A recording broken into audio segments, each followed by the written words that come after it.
रत्नागिरीचा पर्यटन विकास होण्यासाठी रत्नागिरीचे आमदार आणि माजी पालकमंत्री यांनी अनेक उपक्रम हाती घेतले असून त्यातील काही उपक्रम पूर्णत्वाला जात आहेत। शहरातील थिबा राजवाडा येथे उभारण्यात येत असलेल्या मल्टीमीडिया शोचे काम आता अंतिम टप्प्यात आले असून महिनाभरात याचा शुभारंभ व्हावा यासाठी प्रयत्न सुरू आहेत। महाराष्ट्र राज्याचे माजी मुख्यमंत्री एकनाथ शिंदे यांच्या 2.5 वर्षाच्या कारकिर्दीमध्ये रत्नागिरी शहराला किंवा तालुक्याला भरभरून मिळालं आणि त्याच्यातलाच एक भाग म्हणून माजी पालकमंत्री उदय सामंत यांनी थिबा पॅलेस या ऐतिहासिक वास्तूत या ठिकाणी मल्टीमीडिया 3D या नावाचा एक चांगलापैकी उपक्रम हाती घेतला आहे आणि त्याचे आता कुठेतरी शेवटच्या टप्प्यामध्ये ते काम सुरू आहे। एकंदरीत आपल्याला इथल्या पाहणीवरून दिसून येतं मल्टीमीडिया 3D म्हणजे साधारणपणे 380 पेक्षा अधिक प्रेक्षक क्षमता असलेल्या या 3D मल्टीमीडियामध्ये संध्याकाळी एक अर्धा तासाचे काही सिनेमाच्या दृष्टीने किंवा सिनेमा आपण पाहतो त्या पद्धतीने प्रेक्षकांना काही नवीन या ठिकाणी पाहायला मिळणार आहे।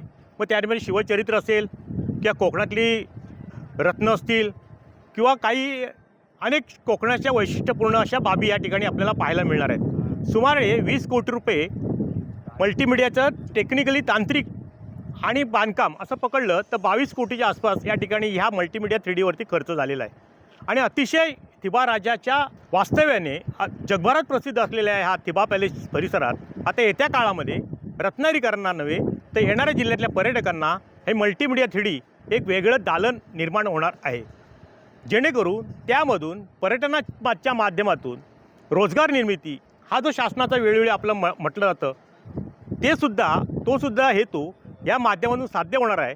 पर्यटक मोठ्या संख्येने मुळात थिबा पॅलेसमध्ये येतात, त्या ठिकाणी थिबा राजाचा राजवाडा पाहतात, तिथलं वस्तुसंग्रहालय पाहतात।